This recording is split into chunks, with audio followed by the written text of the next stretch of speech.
Chapter 25, Turmoil Between the Wars. This one is not as long as the last one, and I'll be going pretty fast over the last third of it because, in all honesty, even though it's interesting, I did not ask you that many questions, but you do need to be familiar with some of those names and happenings. My throat feels better today, but I still have this silly feeling that I'm coming down with a cold, which doesn't make me very happy. Thus we begin. Click, click. We're going to study about the legacy of the Great War. And Katie Kolowitz wrote about the price of war. We're going to learn about the feeling of grief and powerlessness the nations felt, and the commitment to socialism by some major powers.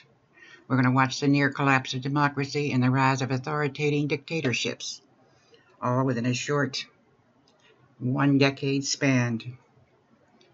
We're going to start with Russia, called the Soviet Union under Lenin and Stalin. That October Revolution and the Brest-Litovsk, which was just the place where the not surrender so much, but as the treaty between Russia and Germany had signed, getting them out of the war. The Whites, well, now the Whites seems like a strange term to call people, but it was loosely a group united by the desire to remove the Reds from power. Now this is where we get the nickname Reds for communism. The people who were the Reds during the revolution were the ones who were the socialists, the communists. The Whites were the ones who supported reinstalling the Tsar. Now, the military force came mainly from the supporters of the old regime, which were the supporters of the Tsar. The Reds, which we also call the Bolsheviks or communists, also faced strong nationalist movements in Ukraine and Georgia and the Northern Caucasus. Now, the United States, Great Britain, Japan, and the other European nations, they intervened on the periphery of the old empire, and with the excuse that they were trying to get some soldiers who had wandered into the wrong territory during World War I, get them out. But it took a couple of years, and if you want to know the honest-to-God truth, it was strictly an invasion of another power. But it solidified the Bolshevik mistrust of the capitalistic world powers because although they kept complaining, get out, get out, get out, it took a long time. They were in no hurry, and they really were supporting the Whites. The Bolshevik victory gained support from the majority of the Russian population, and they were better organized for war than the Whites were. Leon Trotsky was the new commissioner of war, and when the Red Army actually defeated the White Army by late 1920, then they invaded deep into Poland. Meanwhile, no one knew what happened to the Tsar. They thought he was in exile, but he had already been executed 3 years previously. The consequences of this, shall we say, the war between the Reds and the Whites, was more than 1 million combat casualties, and we just suffered several million from World War I. And there was millions dead from hunger and disease. A total of 100,000 to 300,000, because records were not kept very well, executed. Both sides executed anyone they caught from the other side. So it created kind of a permanent hatred within the citizens of the USSR, which is strictly the United Soviet Socialist Republic. The rise of Cheka, which is strictly the Russian word for political police force. The USSR's distrust of European nations. And of course, the same nations they distrusted didn't like Russia, and they were kind of excluded from any sort of diplomacy or trade. This is the Soviet Union basically during 1918 to 1945, but as you can see, it is huge, and it doesn't just include Russia per se. That's why it's the Russian Soviet, well, it says Federation of Socialist Republic, the USSR. You've got, what have you got in there? You've got Kazakhstan, you got a whole bunch of other little countries in there. 1, 2, 3, 4, 5, 6, 7, 8, look like about 10 or 12 other little countries. So that's why it's a confederation of other socialist countries, all under the direct hammer of Moscow. During wartime, the government had control of the industry and requisitioned grain from the grain from the peasantry, and they outlawed private trade in any consumer goods. They militarized the production facilities and abolished the use of money. Well, that sounds silly, doesn't it? But the consequences was that the Civil War really devastated the Russian industry and kind of emptied the major cities because people were leaving the big cities to get away from the fighting. The industrial output fell to 20% of the pre-war levels. And of course, there was a large-scale famine because of bad weather and bad crops, claimed 5 million lives. Large-scale strikes and protests, of course, they would be crushed by the Bolshevik military. This new economic policy, the NEP, they were going to abandon war communism. And Lenin proposed to create a mixed economic system. We're going to have the states going to own all the major industries and the financial concerns, but the citizens can own their property. They can trade freely within limits, and if they had land that was their own, they could farm it. Well, this particular new economic policy was really opposed by all the old hard-line communists. So they were going to requisition grain, which was going to the grain requisitioning that they'd had during the war is going to be replaced by fixed taxes on the peasantry. Nikolai Bukharin was one of the top leaders in the Communist Party, and there were some successes because within a couple of years the harvests had reached pre-war levels, and they were reintroducing the traditional social structure of the old Russia, which was the peasant communes, and they began to produce enough grain to feed the country. But there were failures because the peasants it's my throat's fine. It's my tongue that's a problem this morning. Peasants did not participate in the markets, and they did not benefit. Cities were experiencing grain shortages, so there began to be calls for a revival of the war's communism because that's when the government had control and everybody seemed to be fed. 1923, as you can see, is just basically a duplication of the other map. Poland, Czechoslovakia, Yugoslavia, Hungary, all these countries are under the thumb, or as I said, hammer of Moscow. Stalin and the revolution from above, because Lenin does die eventually. And Stalin was a man that was important in the organization, but he was born in Georgia, which is not our Georgia, of course, it is the country of Georgia. As Joseph, I'm not even going to try to say his name. He was exiled to Siberia for the revolutionary activity. It sounds familiar, doesn't it? But when Lenin died, Trotsky, not Stalin, was assumed to be the successor, and he did for a while. But Stalin eventually managed to get control by using his role as general secretary to politically outmaneuver Trotsky. He began to isolate all of his opposition and use the left to isolate the right, use the right to isolate the left. In other words, the right hand didn't know what the left hand was doing, the left hand didn't know what the right hand was doing.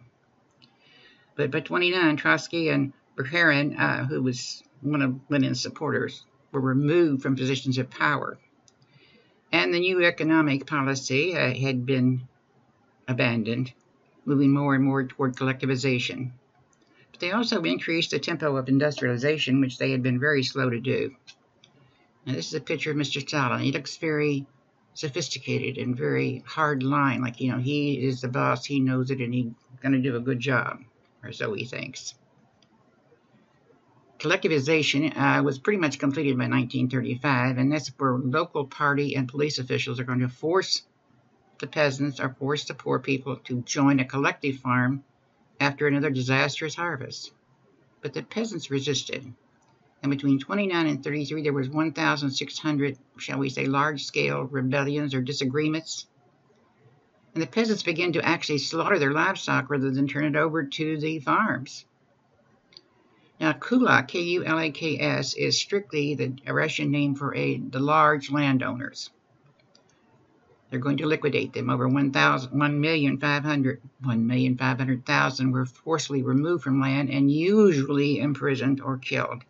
They didn't want to leave them around to lead rebellions or get into trouble. But the problem, when they did that, they also removed the more knowledgeable farmers from the land, which is going to lead to exacerbating the famine. Because if you have people who don't know how to farm properly, and the kulaks had been the ones that would tell them what to do and how to do it because they had the knowledge. So between 32 and 33, there was a huge famine. More than 3 to 5 million people died, and there again, because records were not kept that well, we're guesstimating the end of it, 5 million. The Bolsheviks themselves were retaining grain reserves in other parts of the country, primarily to sell overseas for money or to keep it hidden in the event there was another war so that the upper echelon would make sure they had plenty to eat. This campaign of forced industrialization began, called the First 5-Year Plan, and it really worked. The industrial output increased 50% in those 5 years, and there were new cities built, new industries in the new cities. And there again, I'm not Torgos, I have no clue. The population of the cities rose from 26 million to 56 million between 24 and 39, and that it's only 15 years. But the human cost. Most of your large-scale projects were carried out with prison labor, the Gulag system. In 1940, more than 3.6 million people were incarcerated by the regime. Now, this was not one gigantic prison. They were scattered all over the northern part of Russia, where it was cold and icy most of the time. And that being used to these big projects, and the one they had was going to build a canal from Moscow to the White Sea, and thousands died, primarily from cold and hunger. But there were some problems in the structure of the government, because production levels planned for Moscow were planned from Moscow in advance. And of course, they favored the heavy industry because that's where the most money could be made, and the emphasis on quantity over quality. Culture and economic changes, yeah. More and more peasants are going to the cities now to get jobs because their farms, they don't want to farm. And they're bringing their old country traditions to the cities. And women more than ever begin to enter the workforce. Now, this conservative shift, well, radical modernism was crushed totally by the socialist realism in art. Divorce for women were very difficult to get. Abortion was made illegal except in extreme emergencies, and homosexuality was declared a criminal offense. Well, something called the Great Terror. It just lasted for a little over a year, but it just decimated people. 1 million dead, 1.5 million to the Gulag. What Stalin was doing was systematically going through and getting rid of all of his enemies. The real ones are the ones he thought were the enemies. He began to purge the old Bolsheviks that were still loyal to Lenin's legacy. But, we didn't just take them out and shoot them. We had trials for the appearance of justice. The industrial managers, the intellectuals, and the upper echelon of the military, gone. Ethnic groups like the Poles, Ukrainians, Lithuanians, Slovenians, and Koreans, gone. Yes, he solidified control, but he destroyed the most talented elements of society. He destroyed the people who could control the military, knew what was going on. And, of course, it ended most social advances. So let's take a little bit breather and go to Italy. Italy felt like they had been mistreated at the peace conference. They had been promised some territories that had been German, but it didn't come through. And they didn't like this concept of self-determination. So militant nationalists seized the port city of Fiume. The problems demonstrate the legacy of the challenges of unification, because North and South Italy are just almost as bad as the North and the South before the Civil War in the United States. Conflict over land, wages, and local power. Government corruption was rampant, and with that came a lot of indecision. Nobody could make a decision and get anything done. There was inflation, there was unemployment, and there was massive strikes. So political ratification emerged after Versailles. It seems like treaty just caused more problems than it solved. The socialists won 1/3 of seats in the Chamber of Deputies. Socialists and anarchists, which was called the Red League, model on the Russian Revolution, they began to seize factories and farmland. And, of course, the radicals provoked a reaction from the industrialists and the landowners. They don't like having their land taken over. Enter Mussolini. He'd been editor of Avanti, which is a leading socialist daily, but he lost the editorship when he urged Italy should join with the Allies during World War I. So he founded his own paper, Il Popolo d'Italiano, which was dedicated to the support of the war, and he actually served in the war, much like someone else we're going to learn about. The Fasci, organized in 1914 to help drum up support for the war, and it was attracting young, idealistic, fanatical, rash nationalists.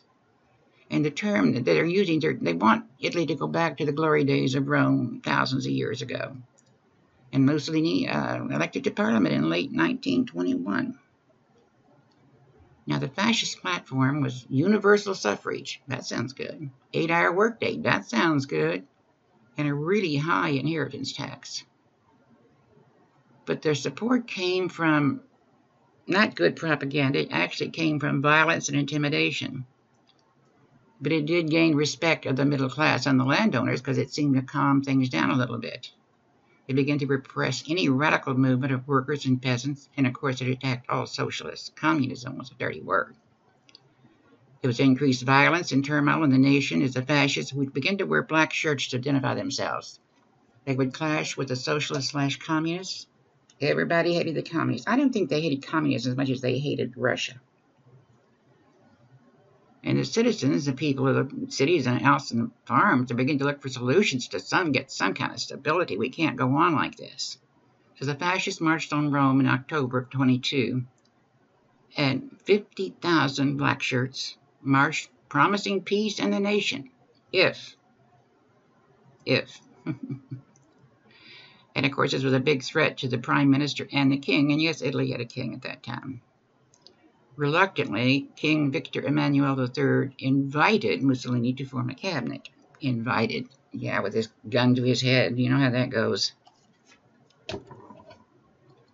There's a picture of Mussolini. He liked to pretend he was God's gift to the world.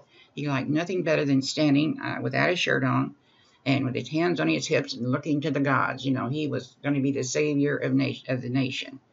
And when you see him standing like that, it reminds me of a current leader we have in a country. Anybody ringing bells? Think about it for a minute. Italy under Mussolini, well, there were three components of this Italian fascism. Statism is not a real word. It's one they made up. Statism is nothing above, outside, or against the state. Nationalism, it's the highest form of society. And militarism, the ennoblement of men at war. And doesn't this sound like some of the problems we had before World War I? Well, under his control, he changed the electoral laws and abolished the cabinet system totally. He assumed the role of prime minister and party leader, and they called him El Duce. December 1925, he was transformed from the elected prime minister to a dictator with absolute power. El Duce, from the Latin douche. The last person, as it points out, that used that term was Octavian, prior to his becoming emperor of the old Roman Empire. Repression, censorship, and eliminating all competing political parties. You just wake up dead or you just disappear. He preached the end of class conflict. And by 1922, the economy was managed by him, and 22 corporations were selected by the state. I had that wrong in my mind. I'm sorry. It wasn't 1922. It was a little bit later than that. It was about 28 or 29. 22 corporations statewide selected by him were going to manage the state. And I love the way it says more of a corrupt bureaucracy than a revolutionary economy. Yeah, it was. But one thing he did do, he settled a conflict with the Catholic Church in 1929. He gave independence to the papal residency in the Vatican City and established Roman Catholicism as the state religion. It also guaranteed religious education. You must, meld the minds of the young. One of the things everybody used to laugh about, because the only thing they think he really accomplished was getting the trains to run on time. And that's a great trivia question, too. But national stability combined with a slightly improved economy assured his popularity. Then he proclaimed the Third Rome, returning Italy to the place of dominance in the Mediterranean Sea and being like it was 2,000 years ago. He offered a feeling of political involvement to the citizens, but they really had no political rights. Okay, so now we've done Russia and we've peeked at Italy. Let's go to Germany. November 9, 1918, there was a revolution. The war is not over yet, but there was a bloodless overthrow of the imperial government, and the Kaiser abdicated and disappears from the scene. The Social Democratic Party announced a new German republic. The socialists wanted democratic reforms within the existing imperial bureaucracy. In other words, they basically wanted it like England to have a constitutional monarchy. They wanted to keep the Tsar. The problems were that elections weren't held for another year, and the communists and independent socialists began staging uprisings in Berlin. Social Democrats tried to crush that project, and in the course of it, there was Rosa Luxemburg and Karl Liebknecht were killed in the problem. All of a sudden, we have something called the Free Corps. Former army officers who are fighting the Bolsheviks, the Poles, and the Communists. There isn't anybody they're not fighting. They're fiercely right-wing, anti-Marxist, anti-Semitic, and anti-liberal. They were very popular, and for a while it looked like they were actually trying to protect an unarmed Germany. There was a coalition of socialists, Catholic centrists, and liberal Democrats. Parliamentary liberalism, universal suffrage, and civil liberties were promised. But the Weimar, it didn't work. The people themselves were humiliated. They felt bad. They didn't trust anybody. And the myth began running around that Germany had been stabbed in the back by not only the socialists, but the Jews. What they needed was some authoritarian leadership, as their culture had always had it, stretching all the way back to the days of the Germanic tribes that overthrew Rome. They'd always had a strong leader. They'd always been militaristic. But Versailles and reparations, she only lost 10% of her land. But the self-determination thing, they just feel like they've been stepped on. The army was reduced to 100,000 max. They were $33 billion in debt. And then because they couldn't make the payment, France decided they're going to take their own payment, and they invaded the Ruhr Valley in January of 23. Well, we can't have this. We can't have fighting going on again. So enter a man named Dawes from the United States, Senator Dawes. He comes up with a new plan, a new schedule of payments, which actually lowered the payments that they had to pay monthly. But the sad thing is, the government just can't seem to get it through their head that you don't just keep printing money when you need it. As it points out, by 1923, a pound of potatoes cost 40 million marks. Of course, the middle-class employees, the farmers, and the workers, they're hit the hardest by all the high inflation. But the economic recovery began good in 1925 with the help of the Dawes Plan. It scaled down the reparation payments, and the government-sponsored building projects. That was good. But they remained dependent on capital and loans from the United States. The United States is loaning everybody money. Then the Great Depression hit in 29, and the United States stock market crashed, and all of a sudden we've got unemployment. Our production dropped 44%. And in Germany, peasants staged mass demonstrations because the government began to cut welfare benefits. But it created an opportunity for the opponents of the Weimar government. Enter a man called Adolf Hitler. Born in Austria, he wanted to be an artist, and believe it or not, his teacher when he was in Austria was a German Jew. He managed to eke out a small existence in Vienna because his father was very angry for what he was doing. But he became involved in anti-Semitism, anti-Marxism, and pan-Slavism. The outbreak of World War I had just kind of taken this quiet young man and liberated him. He saw it as a positive movement in his life. And yes, he was wounded twice during the war. He was affected by the poison gas. He was also decorated for service with several awards, including the Iron Cross First Class, which was one of the highest you can get in Germany. And after the war, he joined the German Workers' Party. It's later going to be called the Nationalist Socialist Workers' Party, or the Nazi Party. He did not start it. He just joined it. And then later on, he rebuilt it from the inside. He refused to accept the November resolution that Germany had signed. And in 21, Hitler was Führer of his followers. But most people didn't really know him. He had this small little group that was growing, but most people nationwide had never heard of him. There's a picture of him. That's one of the better pictures I've ever seen of him. In November 23, there was something called the Munich Beer Hall Putsch. Hitler was involved, and we're going to try to overthrow the government, as your text probably spells out much better than I did. And he was imprisoned, and while he was there, he wrote the book Mein Kampf. And he spelled out what he had plans for Germany, and nobody believed him.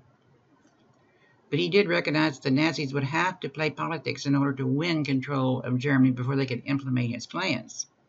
So he began to portray himself as a savior of the German people. And in the early elections, the Nazi Party, which he had helped reorganize, polled 6.6% of the vote. That's not very bad, not very much. But in 1928, the politics were polarized between the left and the right. It was impossible to form a coalition to form a new government, and people began to abandon the traditional political parties. Now, Joseph Goebbels was one of Hitler's closest friends. He's going to be his propagandist, and he's going to do a fantastic job. And Joseph Goebbels decided this is the time to take advantage of the splintered electorate. 1930 election, Nazis won 107 out of the 577 seats in the Reichstag, which is only second to the Social Democrats winning. 2 years later, there's another election, and they got 37.4% of the vote. In January, President Hindenburg asked Hitler to help take the Nazi Party and form a new government. He said he would only do it if he was appointed as the chancellor.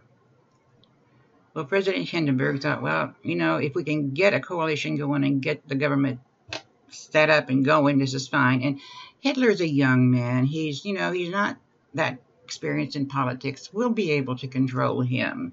Oh, boy. Boy, did he underestimate the influence of Hitler and the power of the Nazi Party. February the next year, there was a fire at the Reichstag.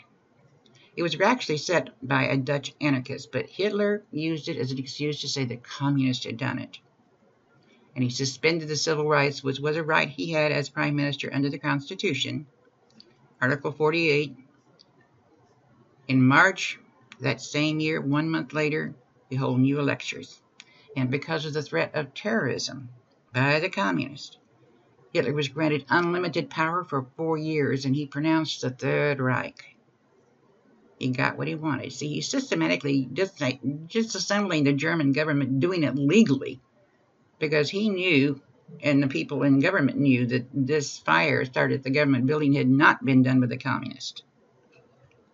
But the people believed what they were told. He forms a one-state party system and decides to have regional directors of the nation, just like governors in the states. And his propagandists, monolithic efficiency is what's going out to the people. And it seems to be working. But to gain total control, he has something called the stormtroopers, the SA. They're brown shirts. Remember, we had black shirts in Italy. And they were the recruiting arm of the Nazi Party. And by 1933, they were more than 2 million strong. But when you get right down to it, a lot of them were conservative. And they were a little bit alarmed by Hitler's radicalism. I mean, we want to get our pride back and make Germany strong again. But he's starting to do things. And one of the first things he did was starting an involuntary sterilization of the people he considered undesirables. So if you were Jewish, or you were a gypsy, or you were poor, and you were in bad health, whether you liked it or not, you were going to be sterilized. If you were a man, you'd be castrated. If you're a woman, you'd have a hysterectomy.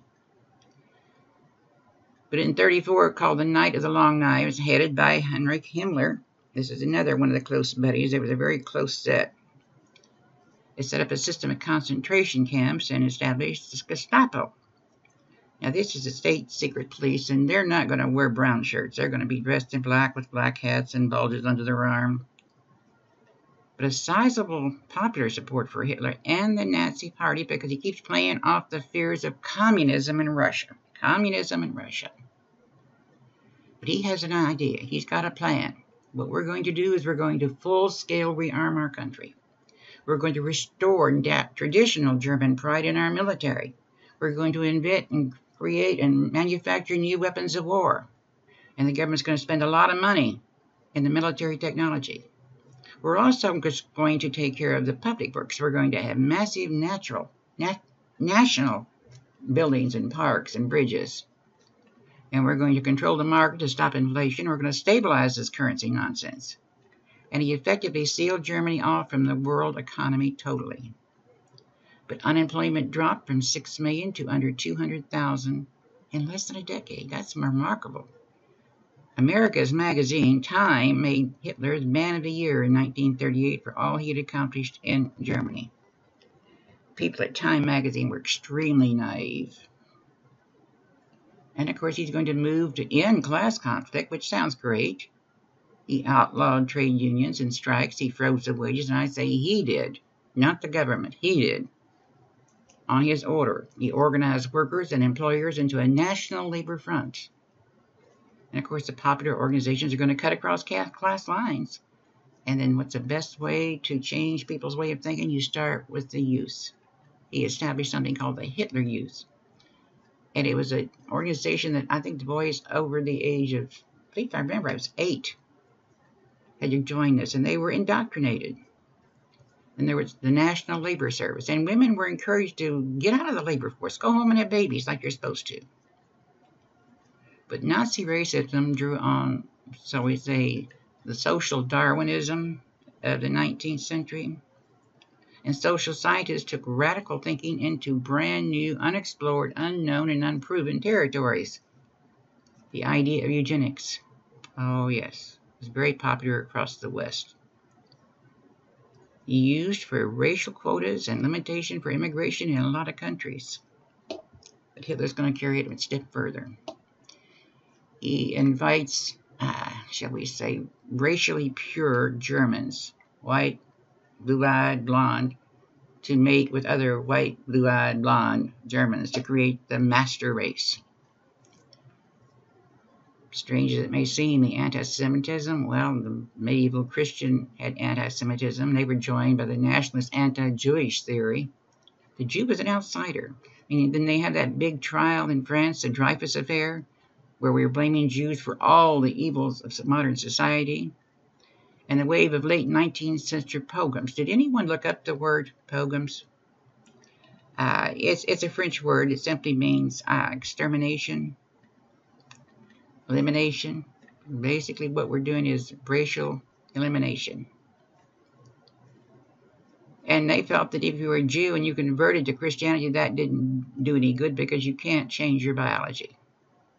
And we all knew that everything that was going wrong with this world was all because of an international Jewish conspiracy.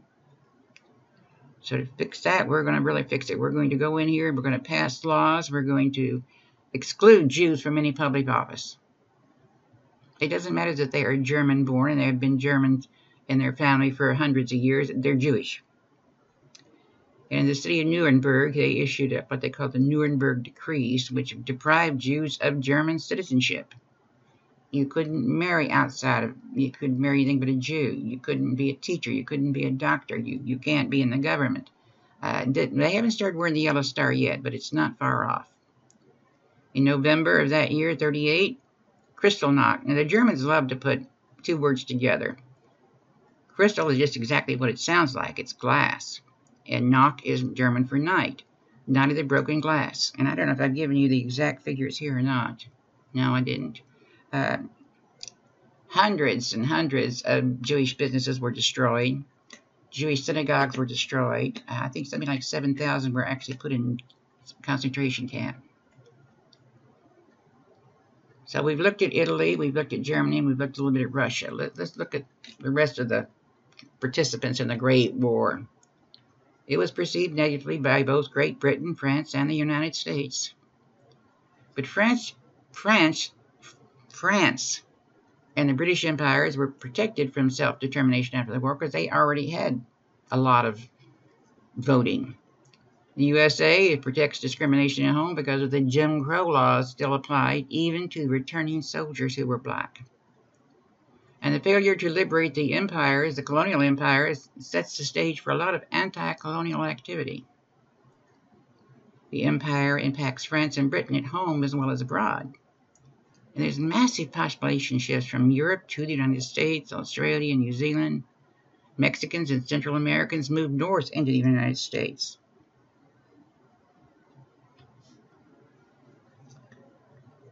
But most of the democracies, especially in the West, Great Britain, France, the United States, they trusted in pre-war policies until the Depression. And in 1929, the Depression hits, and France and Great Britain, they had a policy of deflation which kept the businessmen happy but burdened the employees.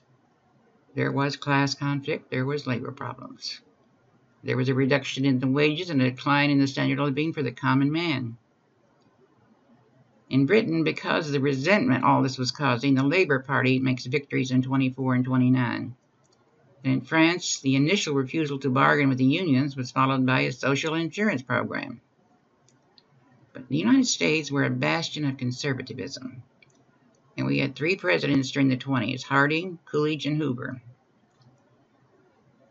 They didn't seem to know how to handle anything. And the Supreme Court begins nullifying the progressive legislation that had been passed in the previous decade. Why? Well, why did we have the Depression? Instability of the national currencies, interdependence of national economies, widespread drop in industrial productivity, and restrictions of free trade plus high tariffs. Every country is passing high tariffs to try to protect their own industries. Great Depression. Collapse of the New York Stock Exchange in October 1929. Now, you remember who's been lending money to all these countries to try to rebuild? The United States. We're the world's creditor. And, of course, it had disastrous effects when when the United States' economy dropped. Banking houses closed there. Manufacturers laid off entire workforces. About 33% of the American workforce was unemployed by 1933. The per capita income in America dropped 48% by 33. But the same thing happened overseas. 6 million Germans were unemployed in 32. Production dropped 44% in Germany, but the United States was even worse, 47%. The United States was also the one that suffered the effects of the Great Depression the longest. In Britain, the government abandoned the gold standard in free trade and had cautious, little bit of relief efforts to the people. In France, the Popular Front was organized under a man named Léon Blum. He nationalized the munitions industry, set up a 40-hour week, fixed the price, and regulated the distribution of grain. So they're trying. In the United States, they had a new president called Federal FDR, Franklin Delano Roosevelt. He comes up with something called the New Deal. What he wanted to do was have a recovery for the country without destroying capitalism. He wanted to manage the economy, and he started many public works projects. And he also used a man called John Maynard Keynes, who was going to be an economist who's always given advice and is going to change the way things are looked at. But the United States has got more problems than just a depression. They've got something called the Dust Bowl. Severe drought in 1930. Dry soil blew away in massive storms that reached even as far as Chicago. And regular rains to stabilize the land did not return until 1941. It was all caused by, they had overcropped it, I guess. That's not a good terminology, is it? They had planted more than they should. They'd stripped the topsoil. They'd always planted the same way. They took away the trees and the bushes that were holding the soil in. You know, got to get more. Something called the Aerial Sea Basin, 66,000 square kilometers, larger than Lake Michigan. It's fed by 2 rivers in Russia. Collectivism quickly increased the water usage and need through more people in the region and larger farms. And they started irrigation, but they took water from the river, starting in 1919. And Stalin killed the local native peoples who protested. By 1960, 90% of the water for the Aerial Sea had been diverted or else it just plain dried up. So, I mean, just a few decades, they had decimated a little sea. Now, this, I know this is Western Civ, but this is about the Dust Bowl and the Depression a little bit in the United States, which I'm sure you've heard your great-grandparents talk about it, or you've heard it referred to, especially the mindset of people.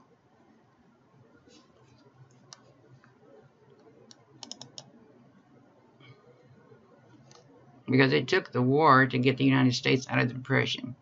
President Roosevelt was like the Dutch boy who put his finger in the dike. He slowed it down, but he didn't stop it. It took the war to put people back to work. And didn't France employ that during the French Revolution? The quickest way to end unemployment is to make an army and go to war. Come on.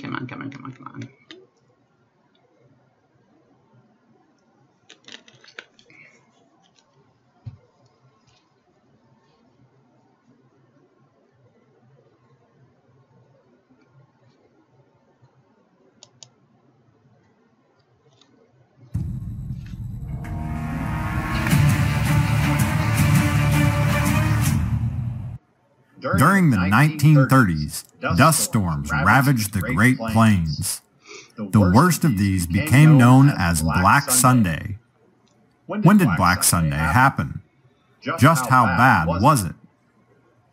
In the early part of the 20th century, over-farming, poor soil conservation techniques, and excessive livestock grazing had created a dangerous situation. The topsoil of the Great Plains region had been stripped of its nutrients, as well as the natural vegetation that had once held the soil in place. Then, 1930 saw the first year of what would eventually be an 11-year drought, in which precipitation, in the form of rainfall, snowfall, and other forms of moisture, was just a fraction of the normal levels.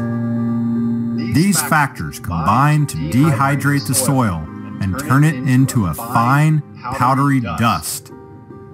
The wind picked up large amounts of this dust and generated massive dust storms, which swept across the plains. The storms could reach more than 10,000 feet in height and produce winds from 50 to 80 miles per hour. The storms came to be known as black blizzards. The dust storms began in the early 1930s and continued to progress in severity and in number as the decade wore on. In 1932, there were at least 14 major dust storms. By 1935, there were more than 40, and 1937 saw more than 70.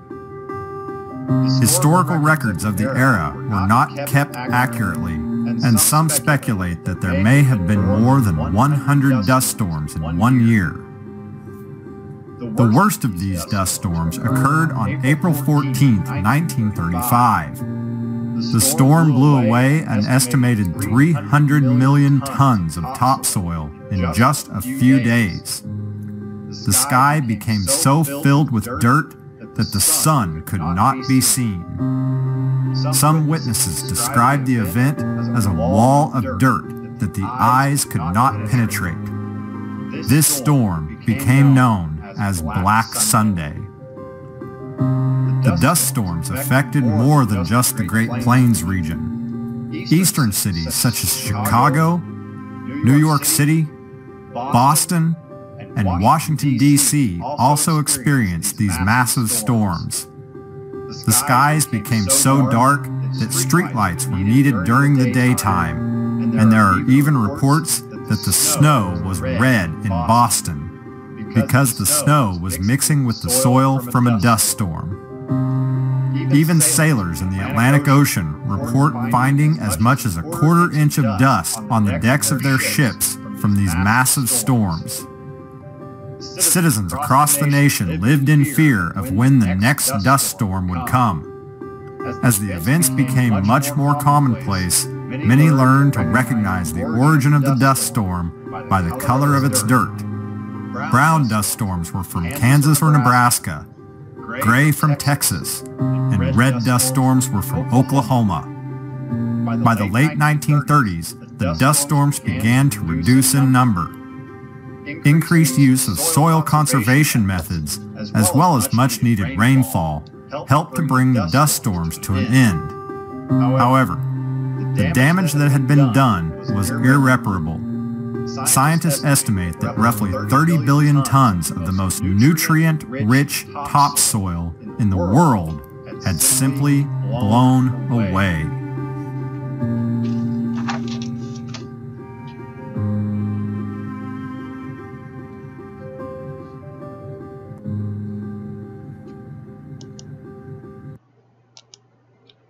It was during this time that Steinbeck wrote Grapes of Wrath about the people from Oklahoma moving to California. It was bad, folks. It was really bad.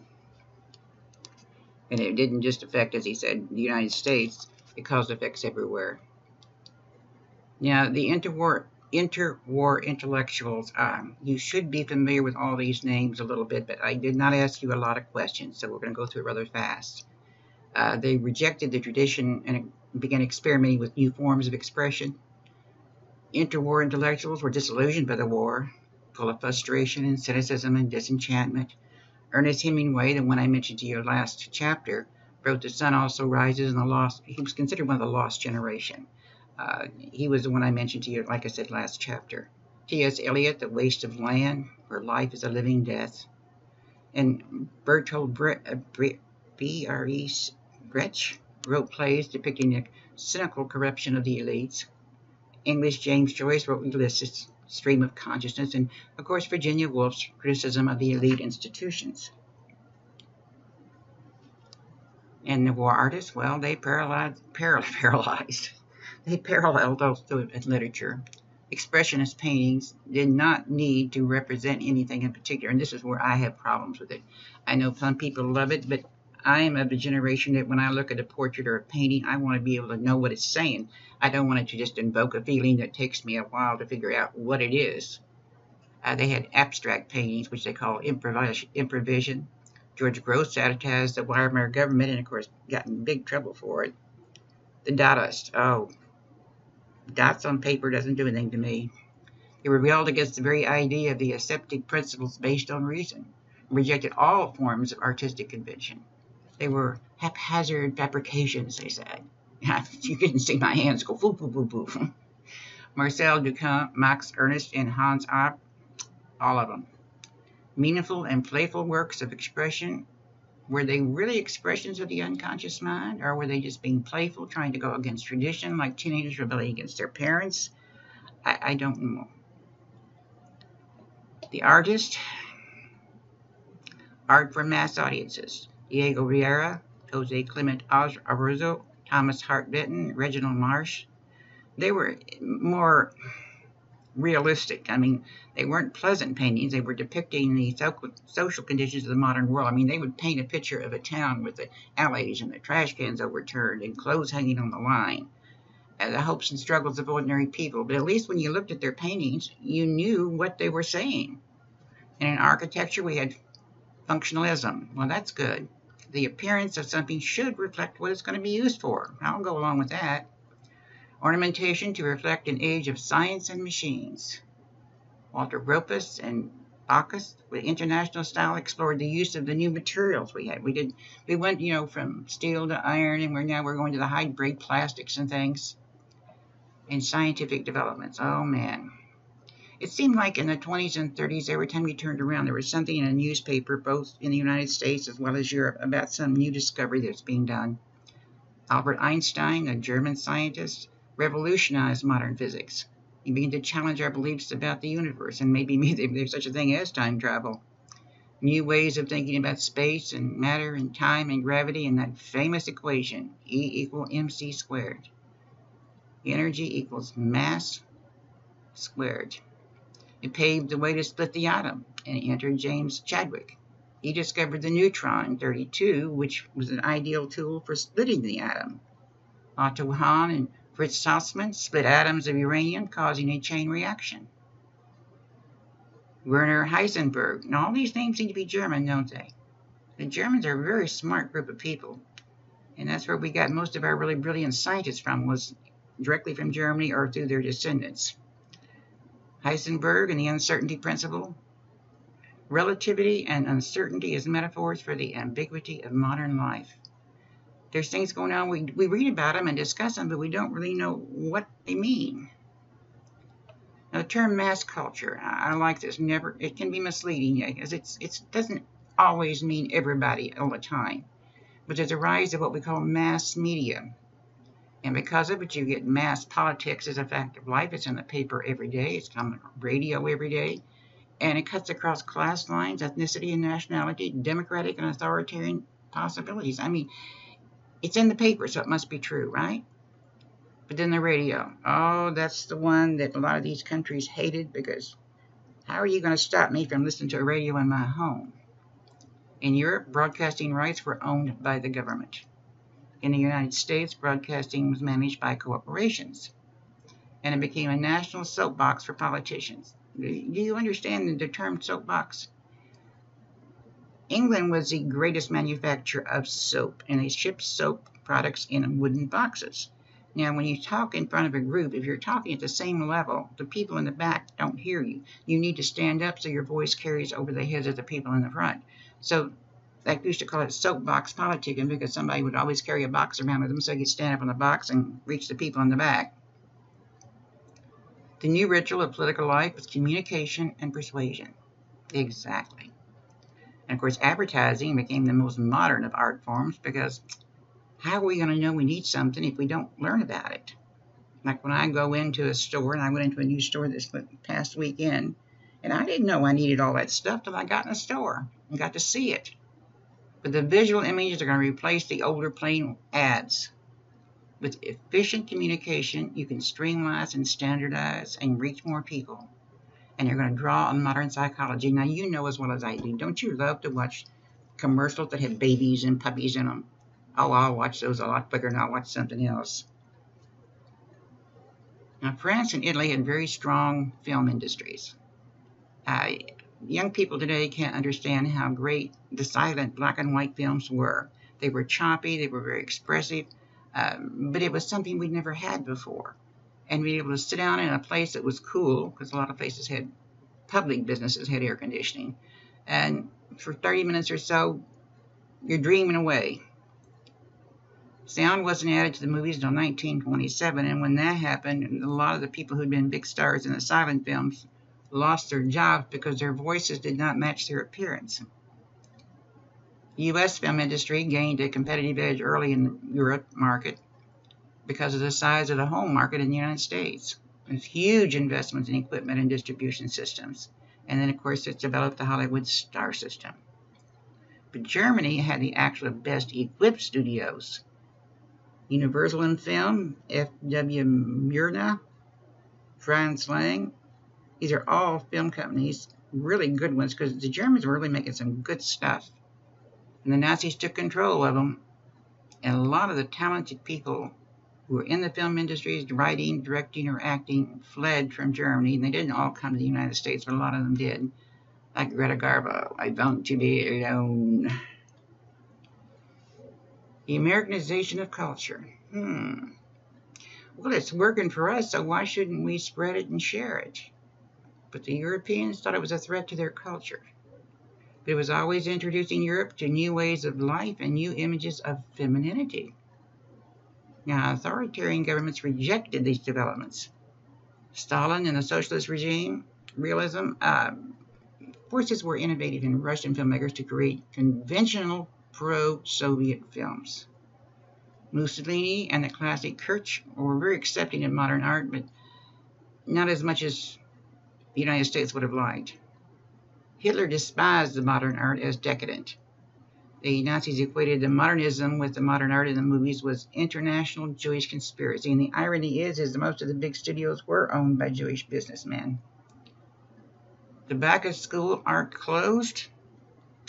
Hitler hired Alfred Speer to get rid of anything that was derogatory toward the Nazi regime. But propaganda, you gotta have the support of the people. And the Nazis used the film as a means of indoctrination and control. And, of course, you've got the Hitler Youth. Now you've got nothing but propaganda films showing how great Germany is. Lena Riefenstahl wrote Triumph of the Will, which showed a massive Nazi political rally. And a lot of the films you see thousands of people standing around listening to Hitler talk. And he was a very persuasive speaker. You were invited to surrender to the power of ritual and symbolism. Invited, I love that word. They tried to influence the American popular culture, but dance and jazz, according to Hitler, they were racially inferior. It's always equated with blacks and Jews. But the kids loved it. There was anti-Semitic films filmed. So basically, you can see our world is transformed by revolution, mass mobilization, and loss, and that should be in capital letters on bread, I think. Capitalism is going to founder, and democracy are going to crash. The Treaty of Versailles is going to prove how hollow it is, how empty and unmanageable. The Soviet Union suffered famine and state terror. And what was the state terror? When Stalin eliminated all of his upper-class people. Hitler and Mussolini both had brutal visions of the future. And the Great Depression wrecked any hope of overcoming the Great War's legacy. But the economic and political turmoil made it difficult to contend with international tensions. And sometimes I think because of the financial problems the countries were undergoing, they didn't see or understand what they were dealing with in the communist legacy and the fascist legacy. And I can almost understand that, because if I'm a normal person and my husband's out of work and my babies are crying because they're hungry, I'm going to listen to anybody that promises to make it better or get my husband a job. Even if it means communist or socialism, I don't want my family fed. I think it's called human nature. And these are called the founders of World War II. You've got Stalin, Mussolini, and Hitler. And there was another one that's should be on there, called Tojo of Japan, but we'll get into him later. He's doing the same things in the East that these guys were doing in the West. This concludes the lecture slide, but I have a slight film, which is a very, very brief, I think it's 4 minutes long, about Hitler's rise, how he managed to do it. And I know we covered it here, you covered it in your chapter, but repetition is the first step in remembering and learning. So I strongly suggest that you do watch it. It's not gory, I promise you.